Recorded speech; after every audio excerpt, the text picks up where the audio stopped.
teachers that I really respected. Fortunately, I respect my elders, otherwise nothing would happen.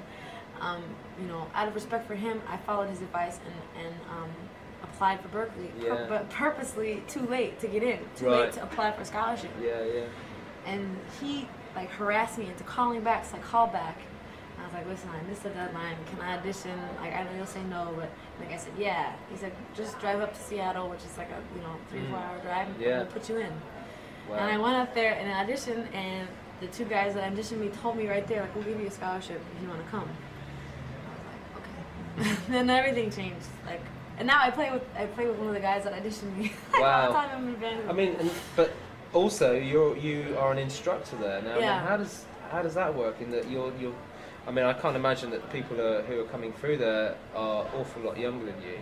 No. So I mean, how do you sort of see them as an equal, and you sort of say, well, I'm just going to sort of try and steer you a little bit in the right direction? Yeah, kind of. Do well, you get tough on them if they're not practicing enough? Or? Yeah, I do. I actually can be kind of a jerk sometimes, but I think it's good because, you know, this is like a problem in the United States that adult parents now don't really raise their kids to be adults. Yeah, they're not strict with them. They spoil them too much. It's even that, but it's like there's a difference between being strict and not being strict and preparing your children to like be like self-sufficient, self-reliant human beings. Yeah. And that's very rare.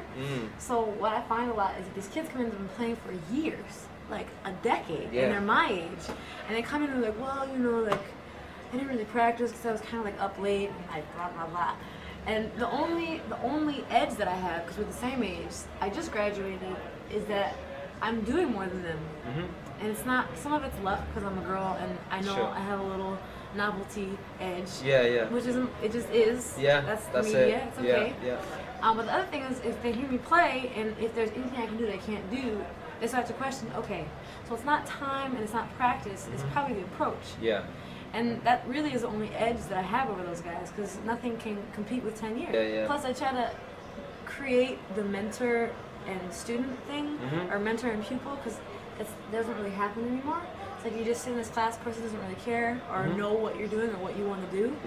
And I mean, at least we get to spend like 4 or 5 months together. And one of the saddest things about jazz education right now is there's not that feeling of a mentor. That's key. I know. It's key. You have to have it. I mean, you have to have it. Now when I'm practicing bass, I'm always trying to sing something. So, which is a trip, because then I end up singing like for hours, which is different. Like most singers, I don't think when they practice, because I don't think about practicing voice ever, and I should. Like you hear my voice kind of raspy now. I don't know how to sing. But like if I'm just playing scales, practicing scales over chord changes, I either try to sing the same scale or sing it like from a third above, or sing it going the other direction, or like something. So they're always connected, because I want to be like as free as a horn player. You know?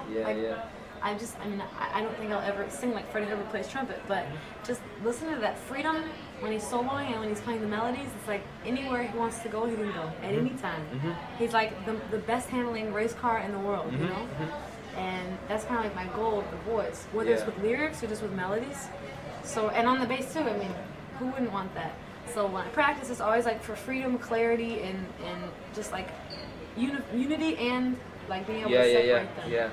But it's like, I just think of it kind of the same as I think of like practicing an instrument, like if I were a horn player or something, I guess. And it's fun, like it's much easier than practicing bass. So I don't mind, you know.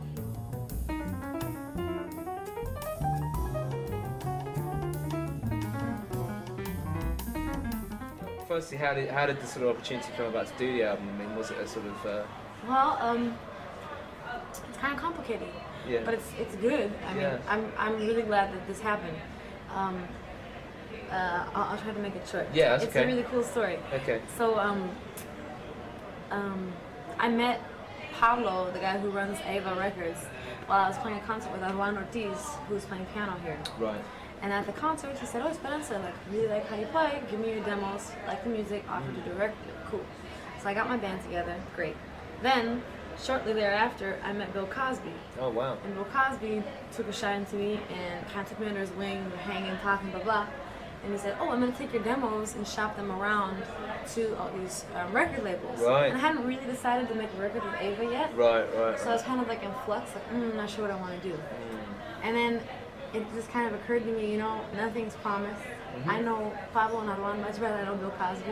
Anything can happen. Of course. This guy is like a cool, small label that's gonna like let me do whatever I want to do. I'm young. I need a lot of room to like grow and do like all the stupid projects and all the great projects, and still have room to go. And people won't think like, oh, Blue Note Esperanza. If that were an option, you know, Blue Note Esperanza. Oh, I heard that record she did when she came out, and she was on every like wall everywhere, and they promoted her, and okay, it was okay, but now it's 5 years later, and we're not interested anymore. So it was kind of like that, and this band was great, and the sound at the moment fit them. You know, I had other compositions prepared, and we went into the first rehearsal, and we played them. I was like, wow, that doesn't work. And then we just played the tune, and I was like, wow, that works. So I made a whole new repertoire with those guys, just like totally free, like very like traditional jazz oriented, like spontaneous with the solos and everything. I'm just glad it's here.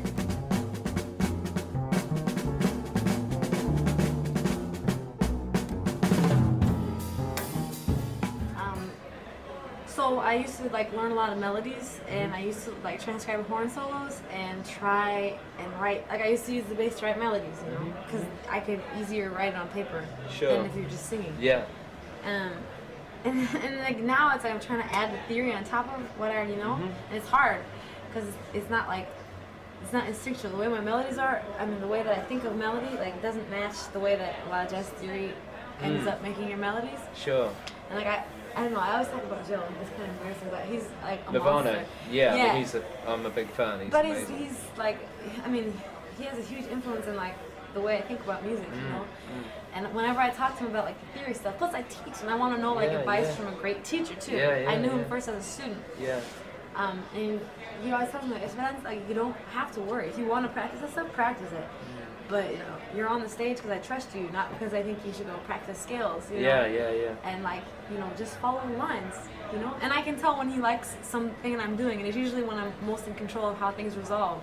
And because if you hear how it resolves, you can think about what should come next. You know, and it's really just like you can refine your sound. Because I mean, if you record yourself, you start to hear what your sound is, and you hear how you want to refine it.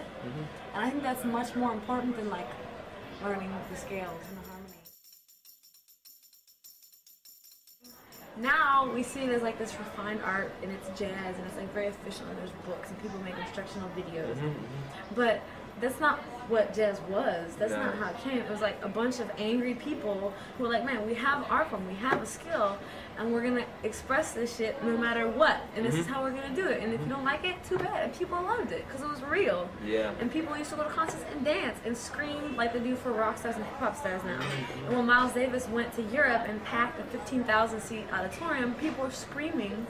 And he turned his back to the audience and play. And it's not that he was rude, it's like that was his character. That's what he had to express and give to his audiences. And like the thing that frustrates me most in jazz is that it's getting so stale and stuffy. And it's like people who need music that's like direct and real and sincere aren't hearing jazz. They're listening to hip hop, and a lot of what they hear is, I mean, it's BS. Negative. It's not real. It's not. It's manufactured. Like, it's manufactured, and that's not to discredit those people's real experiences at all. Because I grew up I heard gunshots every night too. I slept in the bathtub too. Everybody does if you come from a poor neighborhood. So let's say what's going to happen next. What are you going to do now so that the next generation doesn't think that's what they have to do? And I think, I mean, my music isn't hip hop, and some of the lyrics are conscious and some of them aren't. But you know, if you're aware that you want to pass something positive on to your audience and you want to present it in a way that they'll be engaged, that's important.